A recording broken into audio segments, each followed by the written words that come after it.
Bienvenue chers amis au cœur de l'émission Homo Micro.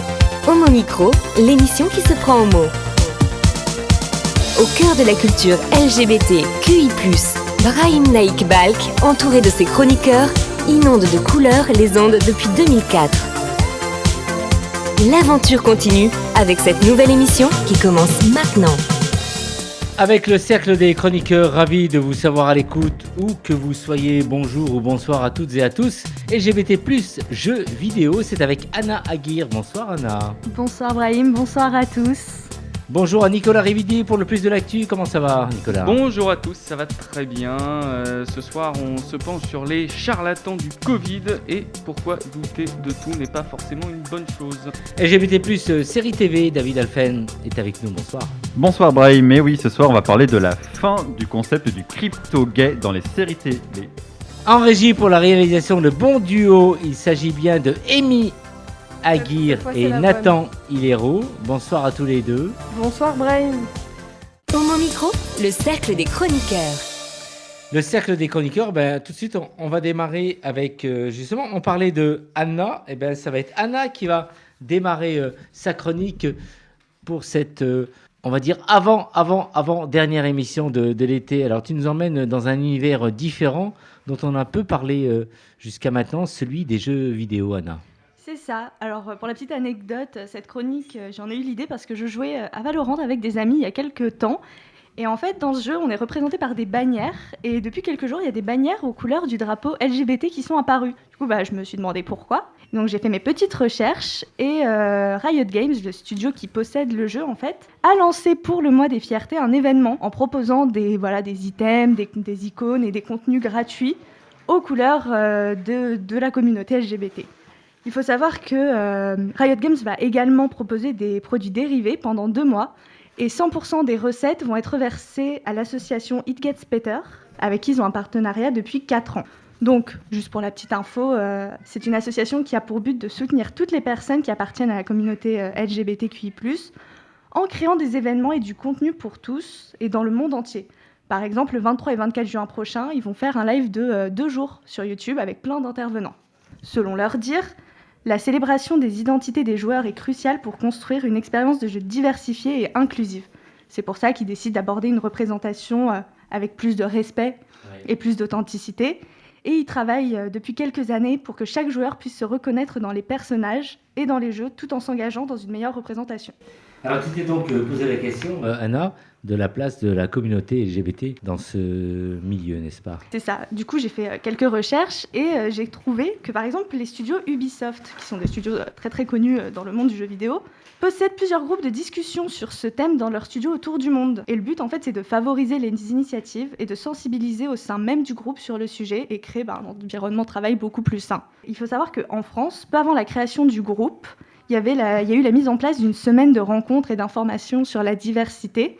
Et donc, ils ont décidé d'intégrer le thème en mettant à disposition des livres, en organisant des débats et des visionnages de documentaires. En 2019, il y a eu un partenariat entre Ubisoft et Microsoft et la fondation Le Refuge, dont on connaît tous, je pense, l'existence. Et donc, il y a 17 délégations de l'association qui ont reçu des dons. Microsoft a offert des consoles et Ubisoft ont offert des jeux. Ils ont organisé des soirées jeux vidéo dans des locaux d'Ubisoft. Ils ont aussi organisé des collectes de vêtements et de produits d'hygiène pour les jeunes du refuge. Et ils ont également installé des playrooms, qui sont des salles dédiées aux loisirs et aux jeux vidéo. Et à l'occasion du mois des fiertés 2020, Ubisoft a annoncé avoir fait un don de 10 000 € au refuge et a proposé à ses équipes de mettre leur bureau et leur environnement de travail aux couleurs de la communauté LGBT. Mais ce n'est pas les seuls. Il y a des initiatives qui ont été prises un peu partout chez des acteurs majeurs de l'industrie. Par exemple, chez Blizzard, en 2018, il y a eu la création d'une équipe diversité et inclusion qui a créé beaucoup d'initiatives à travers le monde. Et en fait, la personne qui a créé ce groupe dit qu'en sensibilisant les employés, ils continuent en fait à construire une culture inclusive en interne, ce qui leur permet d'avoir plus de conversations sur la visibilité de leurs personnages dans leur jeu. Personnages qui sont, depuis quelques années, des acteurs majeurs de la représentation, puisqu'il faut quand même se rendre compte que le jeu vidéo a son rôle à jouer dans la société de par son importance culturelle. Pour la petite histoire, le thème LGBTQI+, est apparu vers la fin des années 80 avec des studios indépendants Et c'est en 2010 qu'il y a vraiment le premier tournant avec les premiers jeux qui vont inclure des personnages LGBT qui s'éloignent des clichés. Donc par exemple Mass Effect ou Last of Us. Donc, pour parler par exemple de The Last of Us, dans le premier opus, il y a le personnage de Bill qui mentionne sa relation avec l'homme qu'il aime et qu'il a perdu. Le suivant, The Last of Us 2, va plus loin en mettant en avant un couple lesbien constitué entre autres du personnage principal de la saga. En 2020, le jeu Tell Me Why fait beaucoup parler puisque c'est le premier jeu à mettre en avant un personnage principal transgenre. C'est le premier dans l'histoire des jeux vidéo depuis que ça existe. Ubisoft, dont on a parlé un peu plus tôt dans sa saga Assassin's Creed, qui est très connue, laisse le choix aux joueurs de choisir le type de relation de son personnage principal, donc soit hétérosexuel, soit homosexuel. Donc ici, on se rend compte que les jeux commencent vraiment à offrir une représentation où les relations sont banalisées en fait, et ça marque parce que c'est ce que veulent les joueurs, c'est ce qu'ils demandent. Ils veulent plus de représentations normalisées et qui ont du sens et qui s'éloignent des clichés qu'on peut retrouver. Il faut savoir que ce type de représentation peut aider à se construire lorsqu'on grandit, à se sentir moins seul et à être moins exclu, ce qui arrive malheureusement assez souvent dans la communauté des joueurs LGBTQI+. Si vous cherchez sur Internet, il y a plein de témoignages qui sont très tristes de personnes qui ont été victimes d'exclusion ou qui ne peuvent pas révéler qui ils sont à cause du côté toxique en fait des joueurs. On se rend compte ici qu'il y a une prise de conscience qui a eu lieu dans l'industrie, qui commence à écouter les joueurs, et ça c'est une vraie victoire. Et pour la petite info pour terminer, en 2021, le magazine Gaming, donc on peut remarquer un peu le jeu de mots, lance la première cérémonie de récompense de jeux célébrant la communauté LGBTQI+. En conclusion, on peut se demander, est-ce qu'il y a une réelle volonté d'intégrer la communauté LGBTQI+, et de la mettre en avant, ou est-ce que c'est pas juste un effet de mode? On peut se demander, on peut se poser la question. Et du coup, moi, je voudrais avoir l'avis des chroniqueurs autour de la table, un peu. Non, je pense qu'il y a beaucoup de joueurs LGBT et ils ont besoin aussi de se reconnaître. Donc ça me paraît normal de les représenter. David ? C'est clairement fait sûrement au départ par des idées marketing. Ubisoft a eu quelques soucis récemment avec justement la question de diversité au sein de l'entreprise. Donc ils font, quand ils donnent au refuge, c'est clairement pour donner une bonne image, mais tant mieux s'ils le font, s'ils vont jusqu'au bout, même si les intentions sont purement publicitaires. Au final, les actions sont vraiment bonnes et justes, et c'est plutôt une bonne chose. Et puis effectivement, moi-même d'ailleurs, j'ai commencé à jouer récemment à Assassin's Creed parce que justement, j'ai acheté celui dans lequel on peut être gay, bi ou hétéro, parce que justement j'ai envie de m'identifier, de me reconnaître dans un jeu vidéo. Je crois qu'on peut aussi le faire assez tôt dans les Sims également, ça a pas mal commencé par là. Oui, effectivement, il faut regarder ça avec un peu de distance malgré tout, ne pas forcément tomber dans le piège marketing qu'on veut nous tendre, et puis se satisfaire aussi d'une certaine manière qu'il y ait une ouverture. Parce que mine de rien, nous, gays ou lesbiennes ou bi ou trans, on a joué pendant des années avec des personnages qui étaient hétéros. Maintenant, c'est l'inverse, c'est-à-dire qu'il y a des hétéros qui aiment bien Last of Us 2, qui vont jouer avec un personnage de lesbienne, ou moi, gay, j'y joue avec un personnage de lesbienne, et manifestement, ça pose de problème à personne. Donc voilà, quoi, c'est là encore toujours se détacher de la fiction, quoi. Voilà, ouais. C'est une histoire Anna, qu'on raconte. Favorable à tous ces avis? Alors moi, je suis totalement d'accord, particulièrement avec ce que dit David, parce que c'est bien qu'il le fasse. Au moins, il y a une action qui est entreprise. Et j'espère que ça va continuer comme ça et qu'ils vont créer encore plus de jeux qui vont offrir des représentations positives pour tout le monde. Et d'ailleurs, si je peux rajouter, dans The Last of Us 1, il était déjà question de couple lesbien, puisqu'il y avait un add-on à la fin du jeu, dans lequel en fait on voit ce qui se passe avant pour Ellie, je crois, c'est ça, et on découvre comment sa copine de l'époque, quand elle était ado, est morte et tout, donc donc du coup en fait même avant il y avait déjà ce truc, cette tension qui avait été créée, oui. Merci pour cette découverte, Anna. Homo Micro, le cercle des chroniqueurs. Et on enchaîne avec Christophe Martet, LGBT+, Committed. Bonsoir Christophe, comment ça va? Bonsoir Brahim, ça va très bien. Bonsoir à toutes et tous. Tu commences par nous faire un retour sur la marche du week-end et de cette controverse sur la non-mixité à Lyon, Christophe. Oui, tout à fait. Alors déjà, on peut se réjouir, Brahim, parce que cette année, il y a énormément de marches. On a compté à peu près une trentaine dans toute la France, y compris dans des petites villes. Et cette semaine, donc ce dernier week-end, il y avait Nantes où il y a eu 7500 personnes, Strasbourg à peu près 7000 personnes, 5000 à Lille dimanche. Mais c'est aussi c'est la marche de Lyon qui a un petit peu concentré l'attention parce que elle a eu un grand succès, 12 000 personnes.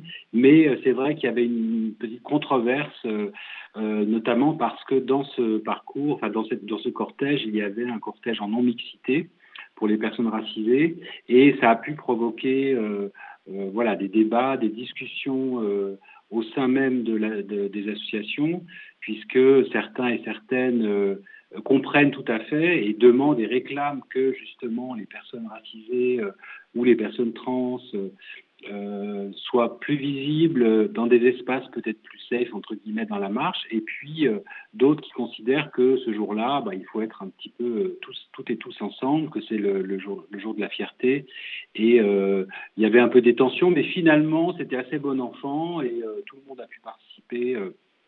Il n'y a pas eu de problème particulier. Donc, c'est un peu ce qu'on avait pu voir aussi sur la marche lesbienne il y a quelques semaines, où il y avait aussi des cortèges en non-mixité.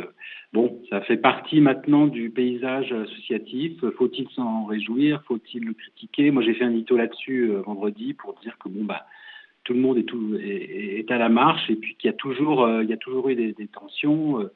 Entre ceux qui veulent quelque chose de festif et celles qui veulent quelque chose de plus revendicatif. Donc voilà, donc on aura toujours ces tensions, mais que l'essentiel, j'ai envie de dire, c'est de participer.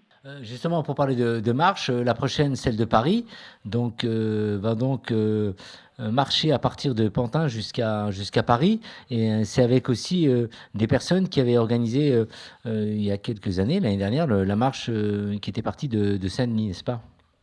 Oui, enfin entre autres, mais effectivement, il y a quelques semaines, on a fait une interview avec un collectif qui vient de se créer, qui s'appelle Queer Pantin, justement. Alors c'est vrai qu'aujourd'hui, la petite couronne devient de plus en plus effectivement LGBT friendly. Bon, c'est aussi parce que les personnes LGBT doivent quitter Paris pour s'installer en banlieue, parce que c'est moins cher notamment.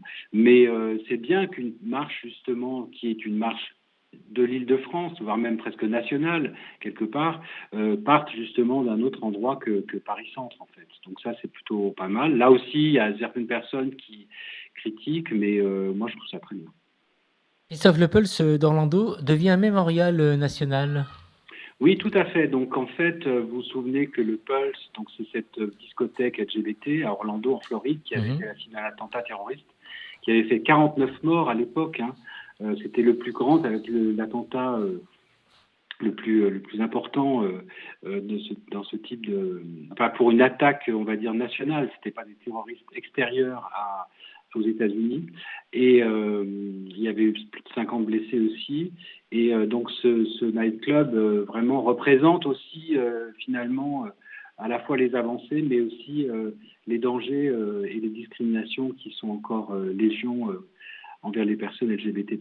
Et le président Biden a décidé qu'effectivement, il signerait un décret qui ferait du nightclub, le Pulse, donc un mémorial national, ce qui rend quand même cet endroit encore plus important dans la mémoire et dans l'histoire des combats LGBT aux États-Unis, et ce qui renvoie aussi au fait qu'aux États-Unis, il y a vraiment cette absence totale de contrôle des armes, et c'est vrai que lui-même, Joe Biden a expliqué qu'il fallait s'attaquer justement à cette violence, qui est presque une épidémie de violence par arme à feu qui vraiment devient de plus en plus catastrophique aux États-Unis. Une info qui n'est pas du tout encourageante pour poursuivre, c'est la Hongrie qui a interdit de parler d'homosexualité aux mineurs.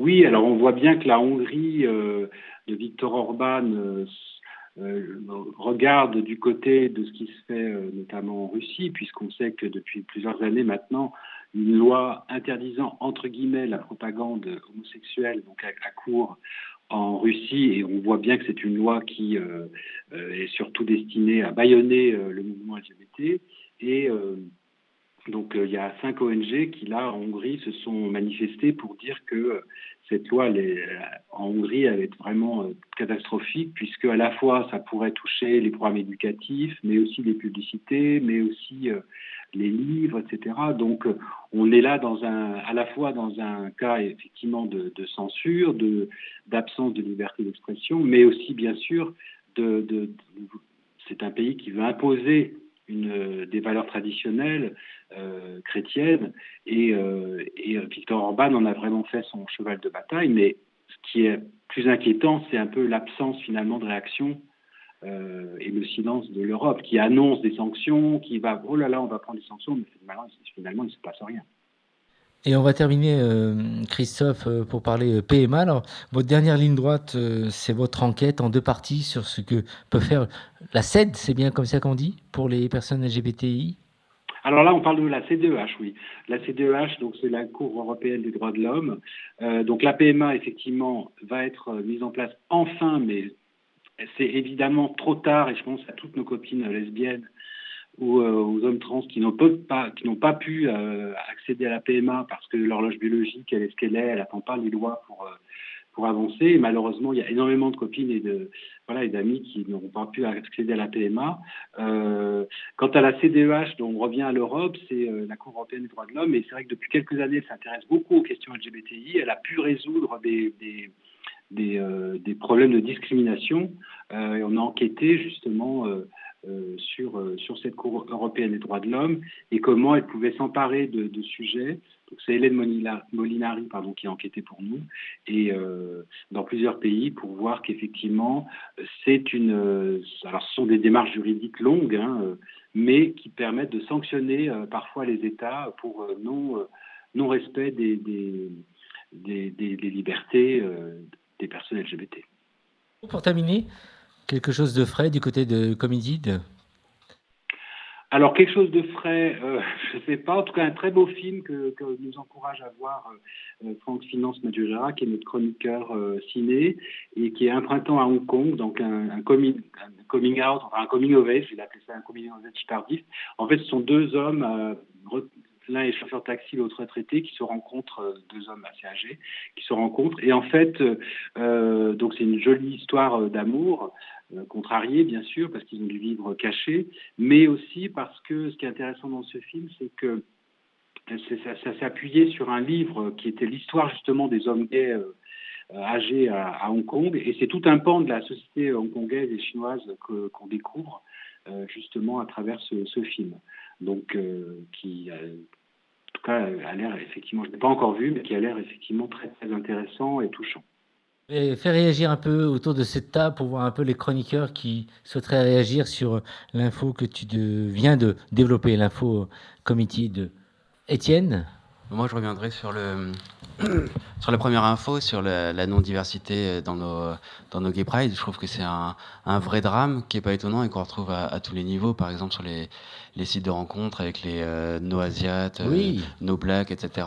C'est vraiment très triste parce qu'on est victime nous-mêmes de discrimination et dans ces cas-là, on devient nous-mêmes bourreaux vers d'autres personnes qui font partie de la communauté. Donc je trouve ça extrêmement triste. Et comment tu pourrais réagir justement? Qu'est-ce que tu pourrais ajouter dans ce que vient de dire Étienne, Christophe? C'est vrai qu'il y a une forme de discrimination même chez nous, dans notre communauté. Ah bah, bien sûr, c'est vrai que voilà, les personnes LGBT sont pas exceptionnelles, elles sont pas très différentes des autres, et malheureusement, on sait bien que ce n'est pas parce qu'on est soi-même discriminé qu'on est forcément tout à fait au clair avec d'autres formes de discrimination. Et on est dans une société où il y a quand même de vraies tensions. On joue beaucoup sur les peurs, on joue beaucoup justement sur les différences, on joue beaucoup sur aussi l'exacerbation justement de ces traits discriminants finalement, à travers notamment les réseaux sociaux. Donc ce qui est bien, c'est qu'en tout cas la communauté LGBT quand même prend le sujet à bras le corps, on va dire. C'est pas voilà. Et de fait, ce n'est pas l'apanage de la communauté LGBT, malheureusement, que d'avoir des associations où les personnes non blanches, par exemple, ou les femmes, ou les personnes trans, ne sont pas si bien représentées. Mais il y a quand même une différence. Moi, ça fait 40 ans que je suis là-dedans. Je vois bien quand même qu'aujourd'hui, on n'est plus du tout dans la même situation et on a quand même avancé sur cette diversité. Le Pulse, c'est bien que Joe Biden prenne en compte et fasse un National Memorial Day, parce qu'après 4 ans de Donald Trump, ça envoie un message quand même fort à la population LGBT en termes de validité, en termes de signifier le drame. D'ailleurs, j'invite nos auditeurs éventuellement à lire, s'ils n'ont pas fait, l'anthologie de bande dessinée Love is Love, qu'on trouve dans toutes les bonnes librairies, qui parle de façon très poignante et qui rend hommage à toutes les victimes du Pulse. Voilà. Oui, il y a un autre livre qui s'appelle « J'irai danser à Orlando », de Philippe Corbet, qui est maintenant le chef du service politique de BFM TV, qui est ouvertement gay et qui était journaliste pour RTL à l'époque, et qui s'est rendu à Orlando le matin même de la tuerie, voilà, et c'est un livre vraiment bouleversant, où aussi il rappelle aussi tous ces crimes de haine qui ont eu lieu avant Orlando, et malheureusement d'autres crimes de haine qui auront lieu après, mais en tout cas c'est un livre très très fort, et où on voit aussi la violence des anti-personnes LGBT. Il y a quand même des gens à l'époque, des pasteurs ou d'autres, qui ont dit mais tant mieux, très bien que ces gens-là soient morts. Enfin, c'est hallucinant. Christophe, pour s'abonner à Committed, c'est c'est très simple. Il faut cliquer sur abonnez-vous à partir de 1 euro en haut à droite de la page d'accueil. Et voilà, vous aurez accès à tous les contenus. Il y a des contenus gratuits, bien sûr, des contenus ouverts à toutes et tous. Mais nos enquêtes et certains articles sont effectivement premium, parce que c'est comme ça qu'on peut aussi justement proposer des articles différents et des enquêtes. Merci Christophe Martet, directeur de la rédaction Committed. Et à très vite à mon micro. Oui, avec plaisir. Ouais. Merci à tous. Très très bientôt. Merci Bonne à toi. Soirée, bonne Ciao, émission. Vous écoutez Homo Micro, une émission de et avec Brahim Naik Balk. Nous allons passer à la musique, Nathan. Effectivement, et pour du coup présenter cette musique, on va parler, on va dire, de termes hallucinatoires, parce que on va s'engouffrer dans un passage un peu somptueux, avec notamment ce fameux clip de Dua Lipa qui montre, on va dire, des illusions d'optique, où on part un peu très loin. Donc non, ça n'a pas rapport à la drogue, c'est plutôt par rapport à l'effet que peut nous faire la musique sous certaines emprises on va dire, de certains médicaments un peu suspicieux. Mais bon, donc du coup, on va vous passer ce morceau magnifique qui est Hallucinate. On aura plein de choses à apprendre de toi, mais là, découvrons. Voici Hallucinate de Dua Lipa.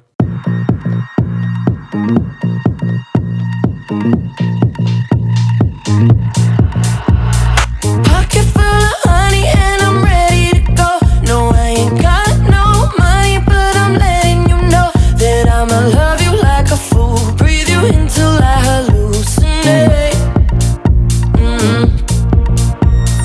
Body make it silly, make you do what I want. Oh baby, I can make it pretty, I can string you along, but I'ma love you like a fool. Breathe you in till I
dancing in the dark. Don't wait, you can push the start.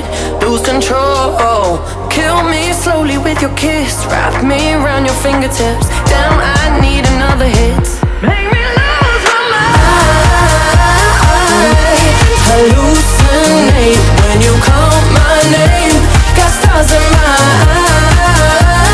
eyes, and they don't fade when you come my way. I'm losing my mind.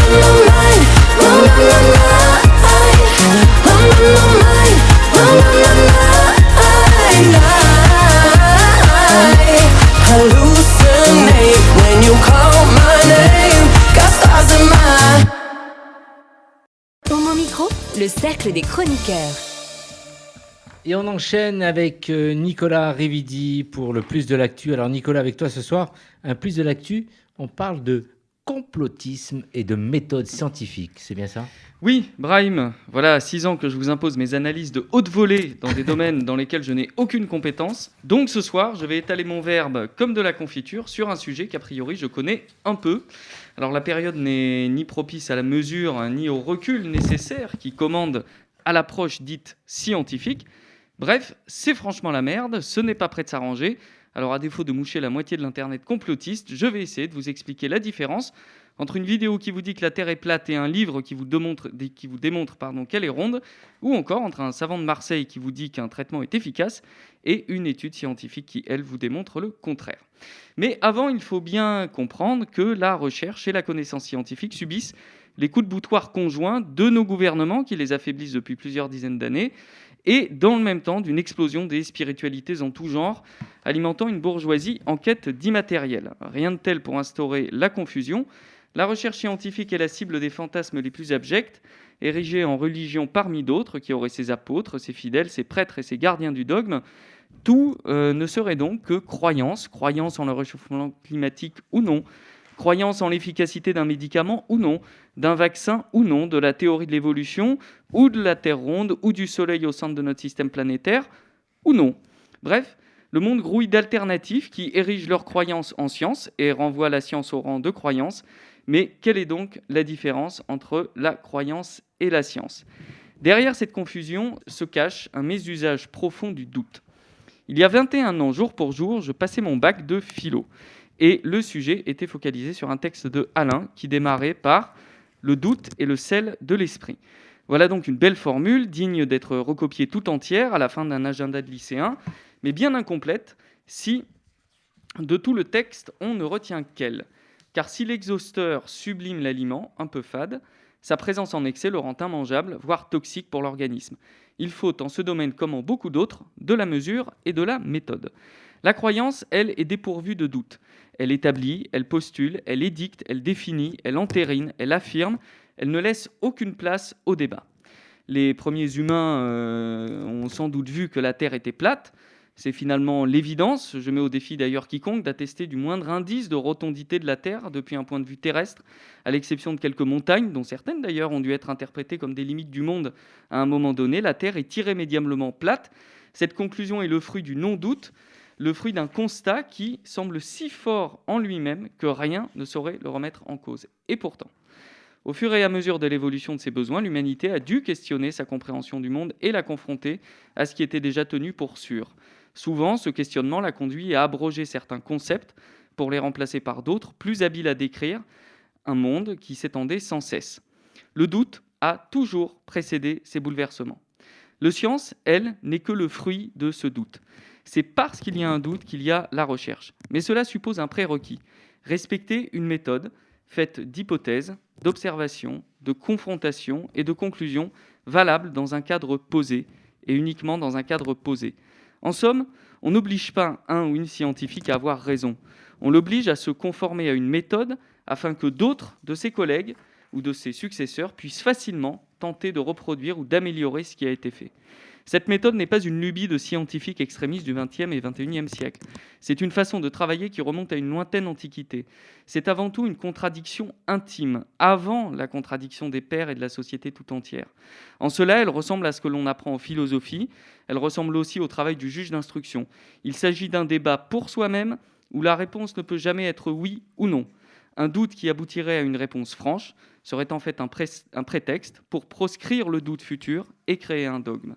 Alors que l'atome, par exemple, en tant que brique élémentaire de la matière, a été imaginé pour la première fois durant l'Antiquité grecque, le doute scientifique nous a amené à reconsidérer ce modèle pour le préciser, en dessiner un nouveau, postulant que les atomes ne seraient pas en fait les dénominateurs communs de la matière, mais que des particules plus petites encore, plus élémentaires, en seraient les constituants, et que l'atome serait déjà le fruit d'un assemblage complexe. Modèle qui sera lui-même, qui sera sans doute modifié, tant qu'il y aura quelque chose à découvrir au-delà des limites de nos connaissances. Voilà plus de 2000 ans que nous vivons dans un monde atomique et que nous ne savons toujours pas exactement comment cela fonctionne. Ce vortex est vertigineux. D'abord parce qu'il est sans fin, ensuite parce que les réponses apportées sont tout sauf absolues. Elles nécessitent un effort d'abstraction pour être vivables. La croyance dévoile une vérité sans contexte, la science précise un contexte sans réelle vérité. Les gourous 2.0 l'ont bien compris, et surtout en temps de crise majeure, rien n'est plus populaire que des réponses franches à des questions floues. Alors ils se succèdent dans tous les médias accessibles, les prophètes de la vie simple et du doute dogmatique. Ils défilent dans des conventions où l'éventration des esprits s'éponge à coups de jus de légumes qui seraient des panacées universelles. Le bon professeur Raoul, du haut de sa roulotte, vend à qui l'écoute son remède miracle. Son collègue De Crolly nous resserre sans plus de preuves qu'en 2020 l'idée que le Covid serait un accident de laboratoire chinois avec pour seul argument qu'il serait un grand scientifique. Les médias suivent Godillot.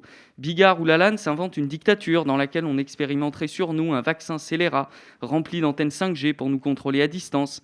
Au passage, pour ces deux vieux cons, j'espère qu'ils n'utilisent pas le Viagra parce que c'est le même laboratoire Pfizer qui le fabrique. Les politiques s'en saisissent également. La députée Veneur, Florian Philippot, Dupont-Aignan demandaient du vaccin classique quand il n'y avait que de la RNM, se sont mis à demander du russe ou du chinois quand on leur a proposé un vaccin classique, et désormais acceptent un hypothétique vaccin français attendu pour le mois de décembre.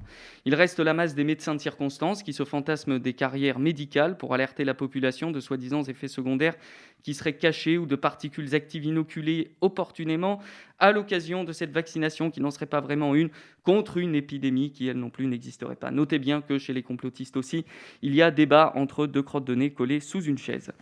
Quand j'ai un soulier à faire réparer, je m'en vais voir une cordonnière. Je m'en remets à elle parce qu'elle a fait la preuve de son savoir et qu'elle comble mon incapacité totale à réparer une chaussure. Quand elle veut comprendre comment marche l'univers, eh bien, elle écoutera les explications de certaines et certains de mes collègues qui auront fait eux aussi la preuve de leur savoir. Alors cela n'interdit pas aux cordonnières d'évoluer dans leur savoir, ni aux scientifiques de faire de même. C'est un gage de confiance mutuelle parce que c'est le seul moyen d'avancer ensemble. Le complotisme est d'abord un mépris et une haine de l'autre, avant d'être une méfiance à l'égard d'un système. Merci Nicolas. Nicolas nous sort de notre univers, donc c'est tout à fait autre chose de ce qu'on peut aborder, mais c'est aussi d'actualité. Et d'abord, une première question, Nicolas. Pourquoi ce sujet avec nous? Parce qu'on apprend beaucoup de choses et tu es interpellé un peu par tout ce qu'on vit aujourd'hui en ce moment. Et qui on est exactement aujourd'hui avec eux? J'ai combien de temps pour répondre à qui on est aujourd'hui parce que c'est... Non, mais pourquoi ce sujet? Parce qu'il me semble utile aussi de dire ce qu'il y a derrière ces mécanismes qu'on nous présente à longueur de chaînes radio, enfin de chaînes info, de débats de gens qui n'y connaissent rien, qui se présentent là avec des idées toutes faites, etc. Que la science, en tout cas la recherche, c'est autre chose et que c'est sans doute pas un show télévisé et sans doute pas aussi simple. Et Nicolas, pourquoi il nous interpelle à ce sujet? Parce qu'il bosse dans la recherche. Et David, tu voulais réagir? Juste, Nicolas a réussi à expliquer une conversation que je n'ai pas compris en terrasse il y a quelques jours, où c'était des adolescents qui parlaient. Et ils disaient oui, non, mais mon papa, il est persuadé que le Pfizer, c'est fait exprès pour qu'on n'ait pas d'érection dans une vingtaine d'années. Quand on sera plus vieux, ça va arrêter de nous empêcher d'avoir des érections. Et il a expliqué pourquoi, puisqu'effectivement, ils font le Viagra. Ouais. Donc j'ai vu le morceau qui me manquait dans la Nicolas. Avec les complotistes, c'est qu'on a toujours tort, puisqu'ils me rétorqueront que le vaccin est là pour vendre du Viagra plus tard. Voilà. Par le même. Et là, il y a Nathan qui va nous dire non, tout se passe bien pour moi. Non, c'est pas ça. J'avais jamais entendu ça comme rumeur. C'est quoi ça? J'ai entendu ça à une terrasse il y a 3 jours et maintenant je comprends effectivement. Ça avait en fait une logique. Pourquoi cet effet secondaire spécifiquement? Pourquoi pas juste une antenne qui pousse sur la tête comme tout le monde? Mais voilà. Autant le Johnson & Johnson, j'aurais bien compris parce que c'est une dose et donc du coup ça te met KO direct, mais là le Pfizer, un peu bizarre. Mais bon, c'est pas grave. Étienne, une réaction? Moi, tu m'as laissé avec un doute parce qu'au début, tu dis que la Terre est plate ou ronde. En fait, c'est quoi la réponse? Il a 30 minutes pour répondre. Non. Ça dépend dans quel référentiel. On peut considérer que la Terre est une chose, est un volume recourbé, et donc que ce serait une chose en 2 ou 3 dimensions, mais plutôt plate. Et puis, on peut aussi imaginer que la Terre est bien en 3 dimensions et ronde. Et à ce titre-là, je pense qu'on a un certain nombre d'indices qui nous montrent que cette hypothèse est validable. Moi, je suis prêt à prendre mon sac à dos et je prends mon sac à dos et je vais vérifier qu'on est bien à le dos d'une tortue. Je vais aller jusqu'au bout du confin de la Terre. Moi, en fait, j'ai juste envie de dire, t'aurais pu être mon prof de sciences au lycée. Peut-être que j'aurais eu de meilleures notes au bac. Vraiment, j'ai adoré la façon dont t'as expliqué. Et bravo. Bah moi, j'ai eu des notes de merde au bac en sciences, sauf en bio, comme quoi. Hein. On a beaucoup parlé de complotisme. Un petit dernier tour de table, complotisme ou pas. On a l'impression que tout ce qu'on nous annonce, tu parlais tout à l'heure des médias, Nicolas, c'est du vrai et du faux. On a tendance à être un peu perdu. Et j'aimerais un peu avoir votre éclairage, vous, en ce qui vous concerne, ce que vous voyez face à cette pandémie, face à ce monde dans lequel on vit. Tout à l'heure, Nicolas parlait des médias. Si je pouvais avoir une réaction de votre part et aussi de nos amis régisseurs, réalisateurs en face de nous tout à l'heure.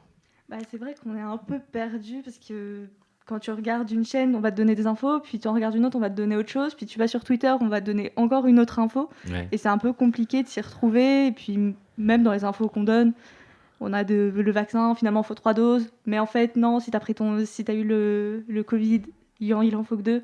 C'est un peu compliqué de s'y retrouver, de savoir au final ce qui est vrai ou pas. Ouais. Nicolas ? En fait, c'est une remarque très pertinente et je m'aperçois qu'il y a un élément qui n'est pas dans la chronique et que j'aurais dû mettre dedans, c'est la question de l'éducation populaire. C'est-à-dire qu'il faut, pour contrer le complotisme aussi, faire en sorte qu'on soit des humains éclairés. Et éclairés sur tous les sujets, d'ailleurs, ça ne concerne pas uniquement le Covid. On parlait du débat sur la PMA tout à l'heure. Il est fondamental que les gens comprennent ce qui se cache derrière ces 3 lettres. C'est pas un fantasme, c'est pas un mythe, il y a une explication derrière. Très juste. Et donc sur tout un tas de sujets, je pense que ça doit nous inciter aussi à investir les champs de l'éducation populaire. Et on va terminer avec, avant de passer à Amy et à Nathan, un complotiste, Étienne. Non. Après, sur le sujet du Covid, c'est compliqué parce que tous les jours, il y a de nouvelles informations, on en apprend tous les jours, les scientifiques découvrent tous les jours de nouvelles choses et la situation évolue tous les jours. Après, pour ce qui est du complotisme en lui-même, beaucoup de personnes s'informent sur les réseaux sociaux qui sont des bulles d'information où j'ai dit une fois que je pensais que la Terre était plate. Pendant des mois, on va m'envoyer des informations qui vont me confirmer que la Terre est plate. Mais ce ne sera pas Le Monde, ce ne sera pas ce type de médias confirmés dans leur domaine. Et Nathan et Amy qui ont fait la fête tout ce week-end sur le champ de Mars. Amy ? Aux Invalides. Je tiens à démentir cette information. Non. Je sais que mes parents écoutent, papa, maman, j'ai pas. Ah, carrément, non, c'est vrai. Ah, si. Moi, je peux vous le confirmer, j'ai les photos. Non, mais je suis d'accord avec ce que disent les autres chroniqueurs. Après, je pense que c'est une question d'équilibre. Oui. Il faut écouter sans gober tout ce qu'on nous dit. Très juste. Juste sans tomber dans le complotisme non plus, en fait. Ouais. Eh bien, pour parler des parents d'Amy et d'Anna, vous avez de super enfants, donc vous les avez bien éduqués. Et je suis sûr que c'est la même chose pour les parents de Nathan. Niveau complotiste, oui et non. C'est-à-dire que il y a un aspect. Moi, je me souviens, j'ai fait un article dans un journal que j'avais fait à l'école. Je l'avais pas fait sur le complot, mais j'avais plus fait sur les superstitions aussi. Donc, ça rejoint pas vraiment au niveau du sujet. Je suis d'accord parce que c'est complètement différent, mais n'empêche que quelquefois, la superstition peut aller aussi au-delà au niveau du complot. Elle peut se retrouver dans l'histoire du complot, et du coup, c'est pour ça que j'avais fait cet article. C'est parce que j'avais bien aimé la manière dont, par exemple, certains joueurs de basket très populaires avaient, par exemple, soi-disant, mis leur short parce que ça leur portait bonheur, et que du coup, ils pouvaient gagner grâce à ça. Donc, non, parce que ça dépend uniquement de la performance du joueur, mais c'est bizarre, c'est comme... Voilà. Et si on veut aller dans le débat des animés, il y a un joueur dans Kuroko no Basuke qui s'appelle Shintaro Midorima et qui, lui, au fait, chaque fois qu'il y a un match, Il regarde l'horoscope et il amène un porte-bonheur à côté de lui juste pour pouvoir dire au fait je vais bien jouer et tous les astres sont avec moi aujourd'hui. Ouais. Bien, mais c'est une idée. C'est vrai que c'est un bon argument. Moi, quand je vais au sauna, on me demande de porter une serviette et ça se passe bien pour moi à l'intérieur. Non. Merci en tout cas, Nathan, et merci aussi pour cette chronique, Nicolas, qui a fait réagir. Homo Micro, le cercle des chroniqueurs. Et nous en sommes où ? On passe à la musique, Nathan ? Ouais, non, on passe à David Alphen pour sa chronique. Alors, le coming out de Hélène Desgeneres dont tu as parlé il y a quelques semaines. Et depuis, les temps changent aujourd'hui, David. Alors, les LGBT aujourd'hui apparaissent enfin plus ouvertement à la télévision et marquent la fin du crypto-gay. Et alors, tendez bien l'oreille et tu vas nous dire justement de quoi il s'agit pour les auditeurs. Et pour moi, surtout, c'est quoi exactement le crypto-gay, David ? Oui, Brahim, j'espère qu'on ne passe pas à la musique parce que je chante très mal, donc vaut mieux pas. Le crypto-gay, qu'est-ce que c'est ? Cryptique, un élément qui est caché, qui est secret. Là, on est quasiment dans l'archéologie de la fiction LGBT. Par exemple, le premier exemple que je vais prendre, c'est Xena la guerrière. Xena la guerrière, c'est une diffusion de 1995 à 2001, une guerrière sanguinaire en recherche de rédemption dans la Grèce antique. Je sais que certains d'entre vous l'ont vu. C'est une série néo-zélandaise, une série dérivée de la série Hercule. Il y a eu 6 saisons, 134 épisodes, produits par Robert Tappert et Sam Raimi qui a fait la trilogie Evil Dead. Et qu'est-ce qu'il y a comme particularité ? C'est que donc Xena, alors elle a des histoires d'amour avec des hommes, avec différents hommes connus de la mythologie grecque, mais on la retrouve également, elle a quelqu'un qui la suit, une jeune villageoise qu'elle suit, qui s'appelle Gabrielle, et elles passent toute l'aventure ensemble. Et très rapidement, le public lesbien s'identifie à ce couple. Mais pourquoi ? Elles sont juste amies, elles sont guerrières ensemble, elles apprennent ensemble. Pourtant, le public lesbien ne s'y trompe pas, il y a bien une écriture crypto-gay, c'est-à-dire on met de l'homosexualité, mais on le cache. Pour que ce soit pour passer la censure, c'est-à-dire qu'il y a une attention derrière, évidemment, des scénaristes, mais on ne veut pas trop que ça se voit. Par exemple, il y a un épisode qui se passe, c'est la journée type de Xena. Xena se réveille, Xena va dans la rivière se nettoyer, Xena va tuer un méchant, et Xena va se coucher. Mais dans cette journée, on voit comment elle partage sa vie avec Gabriel, et c'est clairement la vie d'un couple. Dans un épisode, elle dit d'ailleurs, à la finale de la saison 4, elle dit, à un moment donné, elle est dos au rang d'une falaise, elle dit, dernière réplique, elle dit « I love you, je t'aime » à Gabriel. En français, ce qui est intéressant, c'est qu'en VF, on a même censuré ça, puisqu'en VF, sur TF1, elle va dire « Tu es ma meilleure amie ». Ça vous donne une bonne... Oui. C'est drôle. Ça vous donne déjà une idée que rien que ça, c'était compliqué. Ouais, Et dans le dernier épisode, parce que Xena est possédée par un démon, par un monstre, eh bien, le seul moyen de sauver Xena, c'est que Gabriel l'embrasse comme un prince charmant, cette fois-ci une princesse charmante.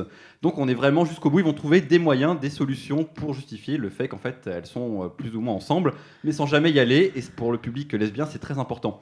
Même chose dans Smallville, la jeunesse de Superman sur la Warner Bros. De 2001 à 2011.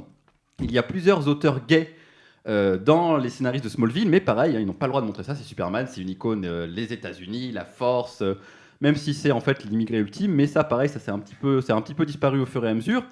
Et pourtant, ils vont réussir à mettre du crypto-gay. On voit beaucoup Clark Kent torse nu un petit peu tout le temps. Ça attire évidemment les jeunes filles qui regardent la série, mais pas que, aussi les jeunes garçons.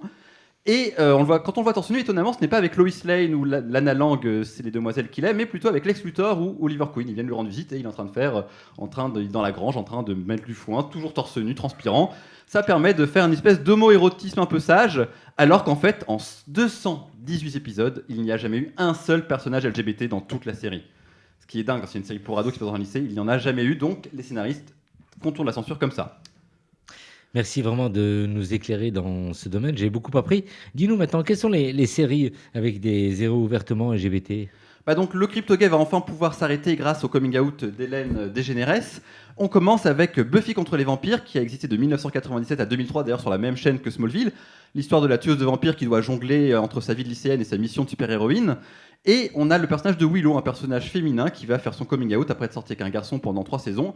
Elle comprend en fait qu'elle est lesbienne, elle fait son coming out, elle sort avec une femme. Au début, Joss Whedon, le créateur de la série, pensait que c'était le personnage de Xander, le meilleur ami de Buffy qui est masculin, qui allait faire son coming out. Il y a plusieurs indices qui allaient dans ce sens-là, et puis finalement, il a changé d'avis suite au départ d'un communal. Il a dit en fait, Willow sera le personnage qui sera gay, elle sera lesbienne. Et ce qui est bien, c'est que c'est totalement banalisé. Elle n'a pas d'histoire autour de son coming out, elle est juste lesbienne, elle a des histoires autour de la magie, des démons, mais jamais elle va être stigmatisée comme le personnage gay de la série. En même temps, il y a Dawson Creek, Dawson tout court en français, de 1998 à 2004 sur la même chaîne, les histoires de cœur d'un groupe de lycéens, écrit par Kevin Williamson, qu'on commet étonnamment pour la série de 4 films Scream, il y a le 5e qui va bientôt sortir, et Vampire Diaries.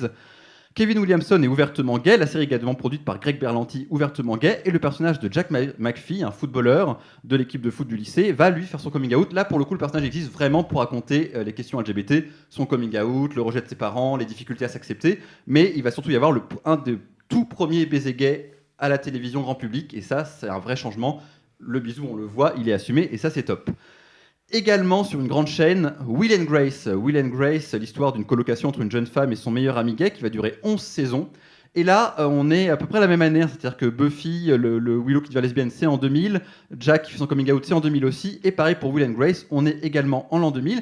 Cette fois-ci, c'est un épisode un peu méta, puisque Will et son meilleur ami Jack se rendent compte que on leur annonce qu'il va y avoir un super bisou gay dans une série, dans un soap opéra. Ils regardent la télé et le bisou n'a pas lieu, il a été censuré, il a été coupé. Ils vont donc manifester devant les studios d'NBC, qui, c'est drôle, c'est la série qui a en plus produit la série Will and Grace, pour manifester leur mécontentement. Et qu'est-ce qu'ils font en disant oui, on n'est pas content, devant les caméras de journalistes qui disent pourquoi vous êtes là, les deux meilleurs amis décident de s'embrasser devant le public en direct.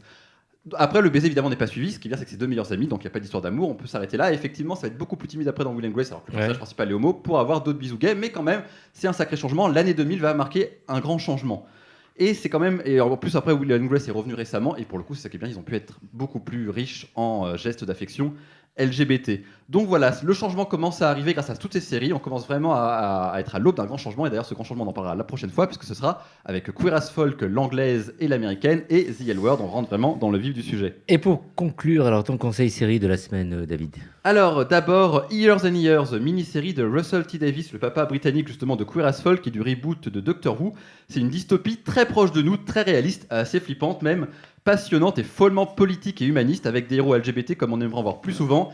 Attention, vrai choc télévisuel, c'est sur Canal+ série, allez la voir tout de suite. Et ensuite, la saison 2 de Love Victor arrive sur Disney+, et c'est la suite du film Love Simon, et je crois d'ailleurs qu'Étienne va nous en parler aujourd'hui. Exactement. Grand tour de table et assez rapidement, des petites choses. Je te voyais, Nicolas, aussi un peu de la tête, tu avais peut-être quelque chose à ajouter avec ce que tu viens d'entendre. Bah non, c'est quand tu parlais de Years and Years, et je confirme, c'est une super série à voir. Ça prend pas longtemps à regarder en plus. Donc, Étienne? Le crypto-gay n'est pas vraiment terminé. Si on regarde La Reine des Neiges, qui est carrément crypto-gay, délivrée, libérée. L'héroïne, elle est toute seule. Dès qu'elle s'assume, elle commence à resplendir et elle s'en va dans la neige. C'est hyper crypto-gay. Donc Disney a encore un peu de chemin à faire, en tout cas au cinéma. Anna? Moi, j'ai pas grandi en regardant Buffy ou Xena, je les ai regardés que plus tard. Et c'est vrai que c'est intéressant de voir comment ça évolue quand tu regardes Buffy et qu'à côté tu regardes Sex Education récemment où tu parlais de Smallville ou de ce genre de choses. Quand tu compares, tu dis qu'effectivement il y a une vraie évolution et tu dis qu'il faut que ça continue comme ça. Parce qu'il y a encore un long chemin à faire, comme disait Étienne, La Reine des Neiges par exemple. Mais c'est en bonne voie. On peut espérer que ça se passe encore plus. Merci David. Homo Micro, l'émission LGBTQI+, qui se prend au mot. Et le dernier morceau musical de cette émission, Nathan? Alors, pour ce dernier morceau, je voulais mettre à l'honneur les talents de David, qui vient de nous démontrer devant nous qu'il est clairement Eminem. Donc, je vais vous passer Rap God. Non, je plaisante. On va aller plutôt dans l'univers de la street, parce que voilà, on est jeune, bien sûr. Non, en vrai, c'est cringe. Bon, c'est pas grave. On va vraiment passer sur un morceau plutôt intéressant qui s'appelle Streets de Doja Cat, qui est un morceau très sensuel et très agréable à écouter.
Le cercle des chroniqueurs. Avec Étienne, nous allons donc enchaîner et finir avec lui, LGBTech, pour parler d'un livre. Alors, de quel livre exactement, Étienne ? Aujourd'hui, je vais vous parler de Moi, Simon, 16 ans, Homo sapiens, le roman à succès de Becky Albertalli. Il s'agit du roman que j'aurais voulu lire quand j'étais adolescent. Le titre ne vous dit probablement rien, mais il s'agit du livre dont ont été tirés le film à succès Love Simon, puis la série Love Victor, dont la 2e saison sort cette semaine sur Disney+, comme l'a dit David. Si vous voulez en savoir plus sur la série, écoutez son podcast de l'épisode 3 de cette saison. Moi, Simon, 16 ans, Homo sapiens, est une romance pour jeunes adultes qui raconte l'histoire d'amour épistolaire 2.0 par mail entre Simon et... Eh bien, on ne sait pas. Quelque temps avant le début du roman, Simon, 16 ans, vous vous en doutez, a lu sur le site non officiel du lycée Creek Secret un poème crypto-gay qui a résonné en lui. Son auteur se cachait sous un pseudonyme, Blue. Simon voulait prendre contact avec lui pour en savoir plus et par la même occasion sur lui-même. Il s'est donc empressé de créer une nouvelle adresse mail pour protéger son identité et de la communiquer en commentaire au post sur le Tumblr du lycée. Et bingo, son auteur lui a envoyé un premier mail. Commence alors une relation épistolaire. Les deux garçons vont ouvrir leur cœur et tout se dire. Tout, sauf leur identité et les détails qui pourraient révéler à l'autre qui il est. Simon se fait ainsi appeler Jacques. Vous comprendrez pourquoi en lisant le livre. L'autre garçon, Blue. Ils taisent le nom de leurs proches et amis. Pour tout le reste, ils ne cachent rien, partagent leurs angoisses, leurs rêves et leurs attentes. Cette correspondance s'intensifie avec le temps. Tous les deux ont besoin de l'autre comme d'une soupape. En se livrant à Blue, Simon se découvre lui-même, ce qu'il ne peut pas faire dans sa famille ou avec ses amis proches. Qui d'autre qu'un semblable peut le comprendre ? Éprouve-t-il un besoin de se livrer qui s'intensifie ou un désir qui monte ? Voilà toute la question. Son cœur frémit quand il voit apparaître une notification de Blue sur sa messagerie. Il rafraîchit sa boîte compulsivement en espérant que ça lui permettra de recevoir plus rapidement une réponse de son correspondant. Dès qu'il le peut et où qu'il soit, il se connecte à Gmail et relève sa boîte pour lire sa dernière missive. N'importe où, n'importe quand, et c'est ce qui va le mettre dans l'embarras. Oui, un jour, qu'il répond à Blue depuis le CDI, il oublie de fermer sa session. Erreur fatale. Aïe. Martin Addison, un camarade de classe, tombe sur son compte et découvre les échanges. Martin Addison est un garçon bizarre. Il est de ceux qu'on ne considère pas à cause de sa personnalité qu'on juge éreintante. Or, Martin a des sentiments pour Abby, une des meilleures amies de Simon. Il voit alors dans ses mails un moyen de faire chanter Simon pour qu'il fasse en sorte d'être en couple avec Abby. Il fait des captures d'écran et coince Simon. S'il ne lui arrange pas son coup avec Abby, il publie les captures d'écran sur Creek Secret, révélant ainsi à tout le lycée son homosexualité et celui de Blue. Dans ce roman, Simon va devoir faire face à des troubles internes. Coming out, sentiment naissant pour Blue, changement dans sa famille et à cette pression externe. Jusqu'où cette situation pourra-t-elle tenir ? C'est ce que vous découvrirez en lisant le roman. Alors, ce livre, pourquoi tu l'as lu au moment de ton adolescence, Étienne ? Non, j'aurais voulu le lire quand j'avais 16 ans, parce qu'à cette époque-là, la production littéraire LGBTQI+, était balbutiante. Oui, il y avait Besson ou Lindquist à Cannes, dont je vous ai déjà parlé, mais c'était tout. J'aurais aimé lire ce livre à 16 ans parce que Simon vivait la même chose que moi. Dans mon petit univers provincial, le seul modèle que j'avais était Jack dans Dawson. C'était insuffisant et à l'autre bout du monde. Je n'avais personne pour me raconter ce qu'est être gay quand on est adolescent. Quand on a des origines étrangères, notre famille est un miroir dans lequel on peut se reconnaître et se consoler. Quand on est homosexuel, les proches sont, si ce n'est des ennemis, des personnes qui ne peuvent pas nous rassurer, nous aiguiller, nous aider à nous aimer nous-mêmes avant que la société soit prête à le faire pour nous. Simon évolue dans l'American Way of Life. Ses parents sont plutôt ouverts et pourtant, le coming out reste une étape fatidique génératrice de doutes et d'angoisse. Il n'y a pas de bon moment, pas de bon endroit, pas de bonne personne pour le faire. On doit le faire, mais la peur nous rend honteux et lâches. Or, pour s'assumer, il faut être fort. Et ce roman donne de la force. Il est positif et rassurant. C'est le livre que j'aurais voulu lire parce qu'il est un miroir, le miroir nécessaire à tout être humain. Comme Simon, j'ai aussi vécu ma première relation à distance via MSN. Les plus vieux sauront de quoi je parle. Ronan était mon meilleur ami, le meilleur ami du cousin d'un camarade de classe qui vivait en Bretagne. C'est compliqué, c'est loin, c'est parfait. Il était gay, comme son cousin. Bon, ça, mon camarade ne le savait pas. Et j'ai passé des heures à échanger par chat, texto, puis téléphone avec cet autre, ce miroir à l'autre bout de la France. Il était rassurant parce qu'il ne dévoilerait rien à mes proches. Je pouvais tout révéler, mes espoirs, mes angoisses, mes goûts honteux. Céline Dion en top numéro 1, Laura Pausini en top numéro 2. Il ne pouvait pas me dire que ça faisait trop aider. Il ne voyait pas mon physique. Il ne me dirait pas que je suis moche ou trop folle. Comme Simon, j'ai eu besoin de ce confident lointain à qui tout dire sans craindre la tornade sur ma vie. C'est un pays merveilleux, mon os à moi, une belle illusion dans laquelle je m'enfermais, telle Dorothy enlevée du Kansas avec son chien Toto. Avec lui, je pouvais être qui je souhaitais. Un épouvantail qui se plaint, un bûcheron en fer blanc plein de regrets, un lion lâche. Mais c'était pas la vraie vie. Il fallait faire face au coming out, aux réactions, aux douleurs que l'on va créer. Oui, il y en a toujours un qui se plaint de ne pas l'avoir su plus tôt, un autre qui vous pousse à mentir. Ok, mais vaut mieux attendre avant d'en parler à ton père. Et soi-même qui doit vivre avec le profond sentiment de solitude, à se dire qu'il est déjà compliqué de trouver un autre PD. Alors s'il ne nous plaît pas... Et on se retrouve encore plus à souffrir de culpabilité en se disant « j'aurais dû le dire plus tôt à une autre personne ou me taire ». C'est le livre que j'aurais voulu lire quand j'étais angoissé parce qu'il est bienveillant, qu'il montre les étapes que vit un adolescent qui se sait homosexuel et qui vous fait comprendre que ça va bien se passer. Oui, ça va bien se passer.